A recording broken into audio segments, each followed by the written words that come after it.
nervous because I'm here now. Hey guys, welcome into another episode of 410 Sports Talk. I'm James Haskell, along with my co-host Glenn Martin, and new friend and face on the show, James Johnson from the Jaguars Wire. He's the managing editor over there, and we're excited to have you on. Thanks for joining the show, James. Yeah, no problem at all. As I told y'all beforehand, man, anytime somebody asks me to come on and flap my gums about football, I'm normally game if USA Today don't have me occupied, but I'm glad to be on, man. Thanks again, and we're really excited to dig into this game. Obviously, has importance for the Ravens as far as the playoff picture, and then I think the Jags as far as draft positioning. So let's get it started. All right, well, I'm gonna jump right in, James. I've always been curious as that somebody from Baltimore, and it seems like when the Ravens travel to Jacksonville, quite a lot of Ravens fans tend to follow along, and it seems like that way for most teams. So what is the fandom level for the Jaguars in and around Jacksonville? And does the team get a good level of support when they put a good product on the field? Yeah, I'm glad you asked that. That's a good way to put it. When the actual product on the field is good, the Jacksonville Jaguars do have a great support base and a great fan base. And I think what it is right now is like they're kind of like at odds with Shad Khan right now, the owner, who it's some things that he's trying to get done outside of football in terms of he's trying to make this basically next door to the Jaguar Stadium. He's trying to get this big recreation center, I guess you want to put it. It's a mixed entertainment center, if you will. It'll be ranging from shops to stuff of that nature, bars and restaurants, things of that nature. And he's trying to get a lot of taxpayer dollars to do so. And the argument for the Jaguars fans is like, you haven't put a good enough product on the field to start building around the stadium like that. He's trying to build what the Patriots got, which is Patriots Place. Is a mall that's around the stadium, if you will. And that has really rubbed a lot of people the wrong way when he's asked for $233 million of taxpayer funds. And, he wants that before he gets stadium renovations. And the stadium renovations, as we all know, like all of us that follow the NFL, are $400 million or upwards. And the argument for the fans is, hey, like the product on the field has been poor since you brought this team. And they make a good point. They've only had one winning season. That was 2017 since he's been there. Anytime else other than that, he's not been able to win six games or more. It's been 6 or less. So from that standpoint, like he's really, really veered a lot of fans away in terms of like the support, in terms of the stadium or people coming there and what have you. And with that being the case, like I think like it's time, like the Jaguars are at a moment right now where if you want to see that support visually, it's time to start winning. Because I mean, 9 seasons or so that he's been there with a losing record, that will put a fan base in the dumps and that will stray fans away. And I think we're at that point where it's like, okay, now it's put up or shut up time. You need to put the proper product on the field. Yeah, I think that's a great point. And the other thing too, anybody that has spent any time working in sales is really more than a product. You're always selling a vision. So there needs to be some vision. Like, what is the architecture moving forward? What can the fans buy into, right? Like, what's the plan? If we're signing up for this rebuild, what does it look like, right? Like, I think that's the other hard thing. And I also felt like some of his mindset doesn't always line up with the folks in Florida. Like he's owning a team in the wrong part of the United States as far as who he is and things like that and his mindset. But I wanted to talk to you now about the coaching staff and specifically the head coach, Doug Marrone. Any chance, what are your thoughts on him? Any chance he'll be the coach next season? Yeah, I don't think so personally. He will be. I mean, if Shad Khan wanted to even make a point to keep Doug Marrone, how could he make it? I mean, Right. Last year, what they won for 5 games or so, or 6 games or so. So, with them falling significantly shorter than that, and Doug Marrone, or should I say Shad Khan, going out to say, hey, I want to keep these guys and see if they can, get us over the hump. Essentially, he was saying, to me, he was saying Tom Coughlin was the issue.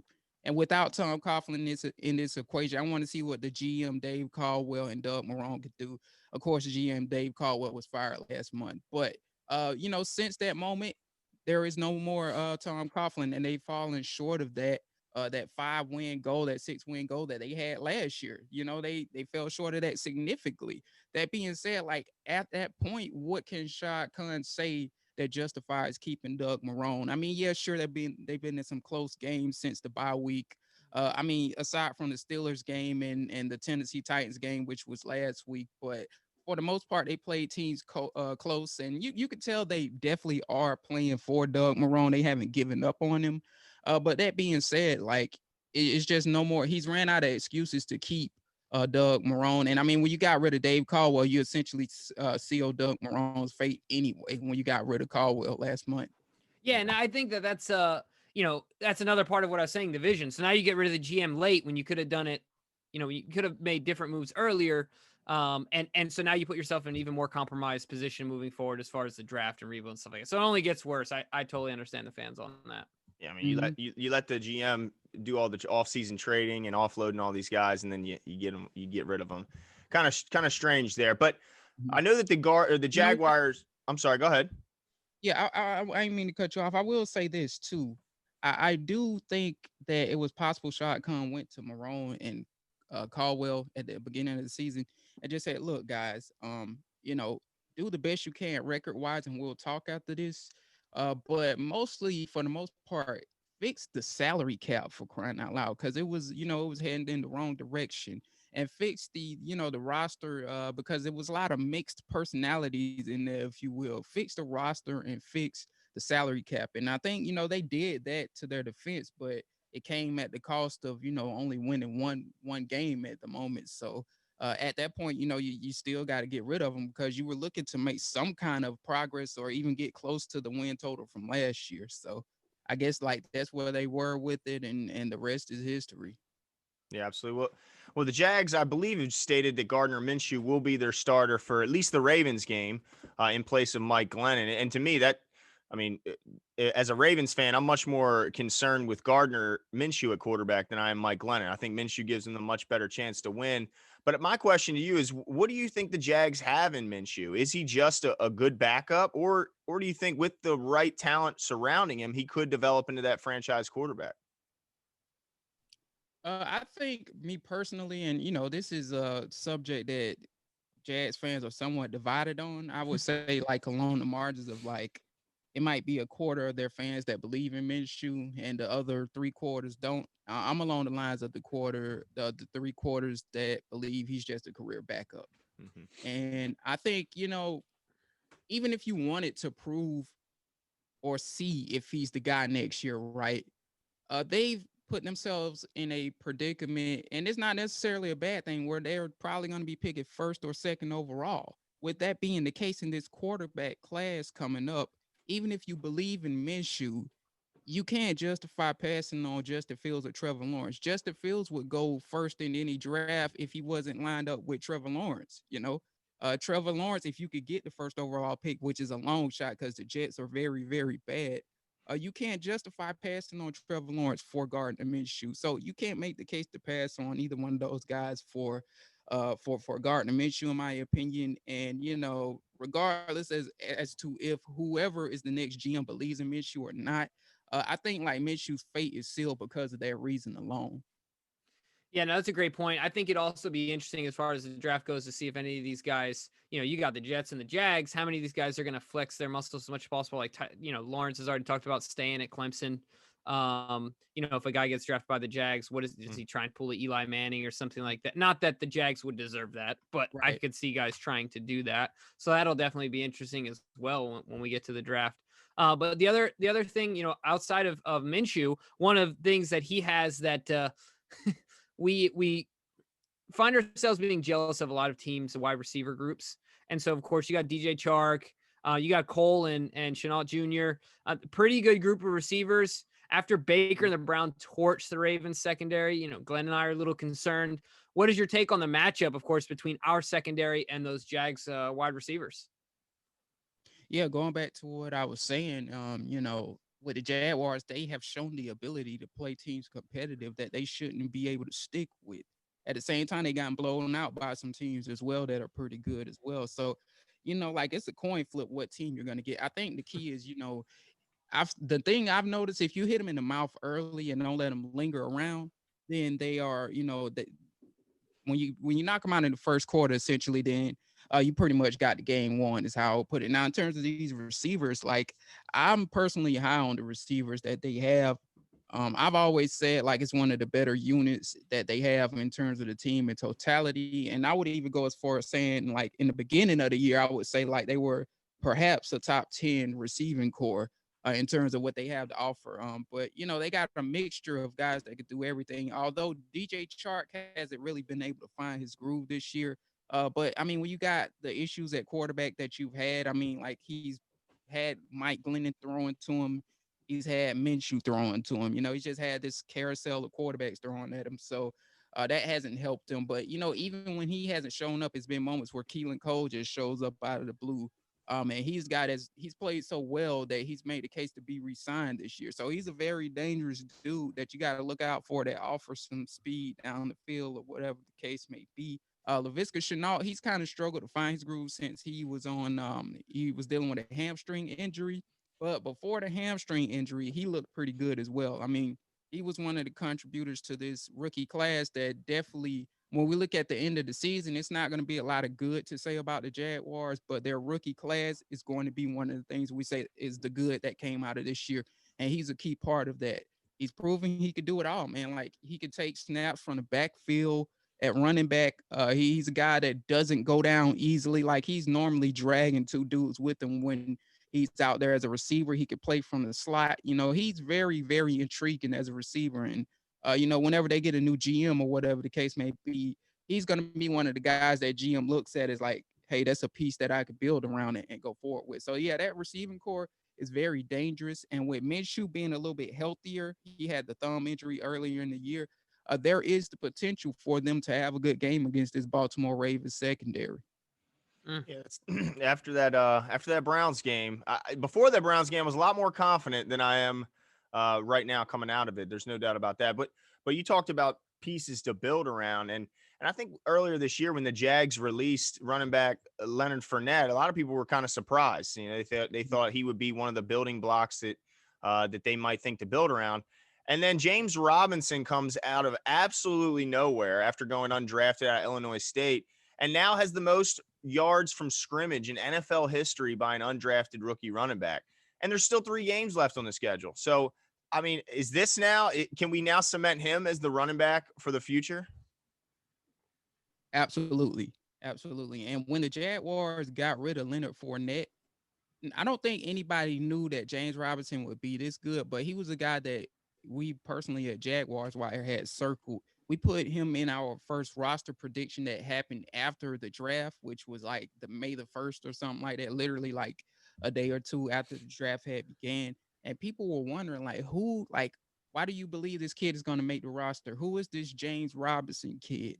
And my reply was simply just watch this kid on film. And when you look at him on film, to me, he didn't look like a kid that should have went undrafted. To me, he felt like a kid that should have been drafted like 3rd, 5th round, somewhere between there. And while he didn't have the breakaway speed, and that kind of hurt him too in the combine, he didn't run the best 40. But while he doesn't have the breakaway speed that you look for, like that never was an issue for me. Like the Jaguars always needed somebody who can get it done in terms of getting them 4 yards to carry, 5 yards to carry, whatever the case may be. They didn't need a guy that could take it home. And they needed a guy that was going to be physical from the line of scrimmage to that 4 to 5 yard range. Because, it was times where Leonard Fournette would get to the line, he would dance. He would have issues finding the hole. He would have vision issues. James Robinson is the complete opposite. When he gets to the line of scrimmage, he's going upfield, and he's very hard to stop. And in a lot of ways, he's like Maurice Jones-Drew when it comes to what he could do after he gets to the line of scrimmage. So a very impressive young man. And, I think we all are shocked that he's been able to be this productive. But I would definitely say, like at Jags Wire, we were some of the people that definitely felt like he had a place on this team, and that he would make some kind of noise during the regular season. Yeah, he's your Gus Edwards. he's your Gus Edwards. But Mhm. the question I have for you as well is, of course, so we have two of your formers played. I think you guys call it Saxonville, right? Was the coined phrase with Calais Campbell leading the charge there, and he was a well-known guy, of course, when he came to Baltimore. But Yannick Ngakoue, of course, got traded to the Vikings after making a lot of noise down there, and made enough noise to get himself out of there. And then, he ended up getting traded from the Vikings to the Ravens. So I guess my question to you is, you've had more time watching him, seeing him play, you know who he is as a person, things like that. What type of guy did we get? Because there's some noise around he hasn't, I don't think he's registered, I think, one sack since he's been here. He's looked fast, but hasn't finished the job a lot. So there's a little bit of noise around the validity of that move. While I think Glenn and I are both in the camp that it was a great move at this point. Yeah, it's just odd that the Go ahead. weeks 1 through 6, the Ravens led the league in sacks, and then since then are 30th or 31st in the league. So that's why there's some stirring from the fan base. But what can you tell us about Yannick? Yeah, first and foremost, what I want to say about Yannick, I'm sorry, is he's a hard worker, man. Like, every time you turned on Twitter, aside from, this offseason where he had a little bit of beef with Tony Khan, who was, the Jaguars co-owner and Shad Khan's son. But most of the time when you turn on Instagram, you turn on Twitter, and, I don't go there looking to see what the players are doing or whatever the case may be, but this dude's in the gym somewhere working his behind off 9 times out of 10. And he just had this relentless mindset. And from that standpoint, it baffled me that the Jacksonville Jaguars weren't trying to pay him. But at the same time, like you read like reports and you see things of like what other executives might feel about him. And like maybe it was possible that the fan base valued him a little bit higher than the actual executives in the league did. And that's not to say it's a bad thing or anything like that. And that's not to say the executives in the league valued him lowly, but just not as high as the Jaguars did. So I mean, like, I guess like it kind of got skewed with the fact that the Jaguars have been such a bad team. Like, we felt like all of the players that have proven themselves to some degree deserve to get extension or whatever the case may be. But that being said, though, they ended up trading him to the Vikings, and now he's with you guys. And I think a lot of Jags fans will say, yeah, we probably want him back now. And not only that, and a lot of them didn't want him to go to begin with. Same with Calais as well, because the Jacksonville Jaguars, like, they're struggling to get sacks. Like, it's bad. I mean, you guys said you were like 30th in terms of getting sacks. The Jacksonville Jaguars got to be last aside from like the Seattle Seahawks, who I think like they really struggled to get to the passer as well. But like whatever they did in Jacksonville worked very well. At the same time, though, like, with Yannick, now he's in a different scheme, so on and so forth. Although he is where he wanted to be, in my opinion, that's, in Maryland, near his mom and, near his people and all of that. But, it's just a different animal in that division now. And, we'll see if he can finally figure it out. Sometimes it takes pass rushers sometimes to get acclimated. We've seen that plenty of times, too. So, I mean, my suggestion would to be kind of just be patient with them. But at the same time, I understand where y'all are coming from. Y'all don't have time to be patient because, you know what I'm saying? Like, y'all are trying to get in the playoffs, and you put up a 3rd round pick for him, and he'll be a free agent next year. There isn't time for him to get acclimated. So I understand it. I really do. Right. Now put your GM hat on. If you only had to pay one of them, who are you paying? You paying Ngakoue or you paying Judon? Ooh, that's a good one. That's a good one. Because that's kind of the argument I think that we're having internally, because I don't see a path by which the Ravens pay both of them unless, I mean, I'm sure Glenn, you agree with me on that one. Yeah, no, I don't see a way they pay both of them either. And if I put on a GM hat and I'm a Ravens executive, I go with Judon, because it's best to go with the beast over the one that you don't know as much. In my opinion, you know what I'm saying? So like, if you've been in that front office and you're a Ravens GM, I would definitely go with Judon. Okay. Interesting. They're definitely different style players while they play the same position, stylistically very different. Yeah, no doubt. But I tend to agree with you there. Now, I'm sure you were watching just like everyone else on Monday night, that insane game. I mean, Lamar Jackson ripping the IVs out, running off the trainer table just in time to save the Ravens season. What were your thoughts watching that game, and more, in particular, Lamar Jackson? Oh man, if y'all listen to our podcast, man, we've said so many times how we wish the Jacksonville Jaguars would have drafted Lamar Jackson. And it's a lot of fans that feel that way too. And then it was a lot of fans that just was talking that nonsense about, oh, he's not a quarterback at this, that, and the other. It's like, okay, whatever. Let's watch what he does when he gets in the league, and he's tearing the league up. So yeah, man, like Lamar Jackson is a guy that is gonna get the utmost respect from me. And he's gonna get that from the Jacksonville Jaguars as well. I mean, look, for crying out loud, they just allowed Derrick Henry, who is a very good running back from Jacksonville, by the way, the Jacksonville area.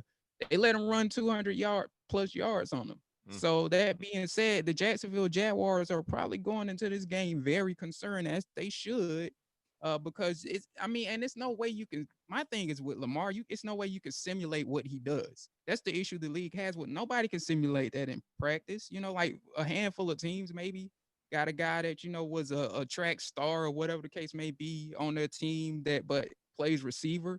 So you can't simulate him from a passer standpoint as well. So that being said, I mean, just looking at how this defense has been sporadic against the run under Todd Wash, we're very concerned, and this game could get out of hand again. I think you have to pay more so attention to the first quarter, because that normally dictates how the Jaguars are going to play.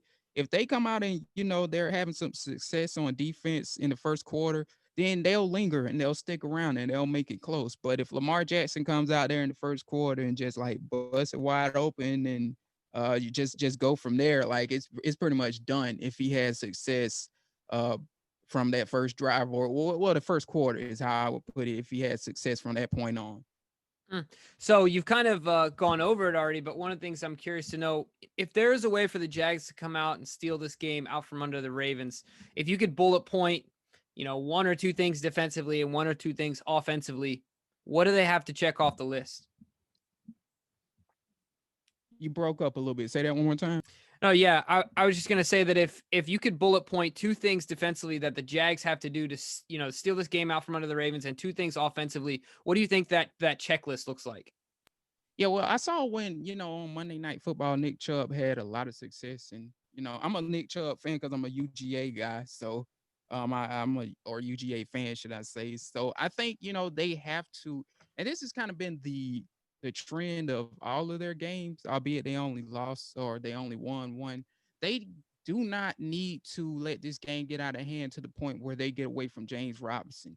And James Robinson must get 20 carries or more and have success. So I think that's the key offensively, is to stick to James Robinson, get him 20 carries and have success in doing so. Because the further you get away from that, the further Jay Gruden gets away from that, that is when the game starts to get out of their hands, and for the most part.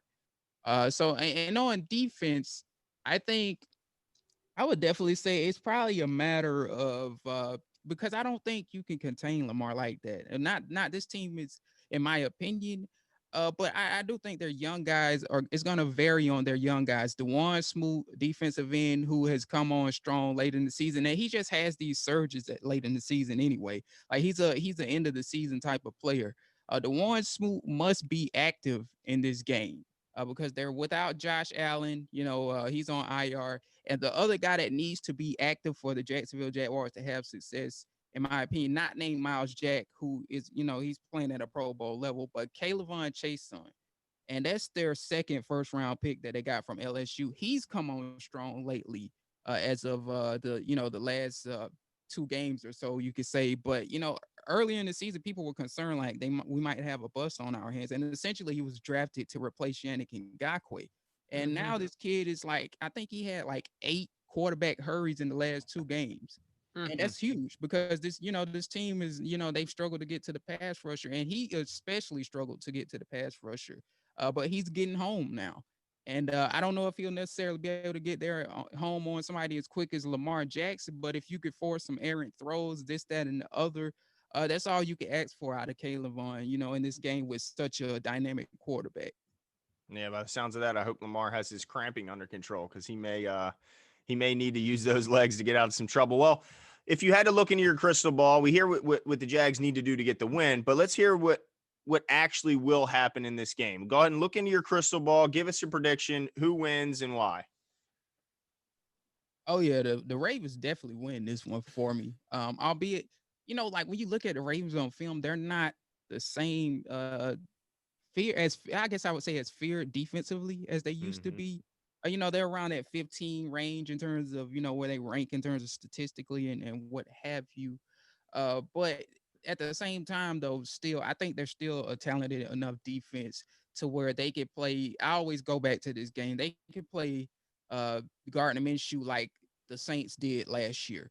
And when you keep Gardner Minshew in the confines of the pocket, you can control him, and you can basically win that game that way because you're forcing him to make the throws from the pocket, which he's shown the ability to do, but not consistently. And he's also struggled to hit people in the middle of the field too. Like, so when you keep him in the pocket, he doesn't use the middle of the field at times, and it's just you don't know what you're getting. It's the 50-50 chance you can get the good Gardner Minshew, or is it a 50-50 chance you can get the bad Gardner Minshew? And I think, if they do that, they keep him within the confines of the pocket and they make sure James Robinson don't get out of hand as well. The Ravens will be all right. And I think they have the tools to do that. So, I mean, I think the Ravens will win this one. I do think it'll be close. I'll say I put the Ravens at like 30. Jaguars, maybe I'll do 24, something like that, 24-30, something along the lines of that. Yeah. But I think it'll be closer than people expect for the simple fact that I don't know how the Ravens perform after having a short week, but that should be concerning because the Jaguars have, shown this burst of energy and early in games that like if they catch the Ravens in a lackadaisical mode in that first quarter, they can make it a elongated process, albeit I don't think nobody's going to take them to win the game. Somebody will. Some better out there will, certainly. But we appreciate you coming on. Thanks for your time, James. And we'll talk to you soon. Absolutely. Thanks for having me on. And anytime you guys want to talk Jags and Ravens, because it seems like we play each other every 2 years or something like that. Yeah. And before we let you go, James, why don't you let the people listen know where they can find you and what you're working on? Yeah. You can find me at sportsgrind_done on Twitter, at the Jaguars Wires. Where you can find our Twitter handle at Believe in Jags Pod is our podcast handle. All of that's in my bio though. And of course the site's USA Today, or should I say jaguarswire.usatoday.com is where you can find all our work and what have you. So I mean, the easiest way, just simply go to my handle. Everything's there. You can find all our many outlets of, communication and all things Jags related. Awesome. Well, thanks again, man. We appreciate it. No problem at all. Y'all have a good night. You too.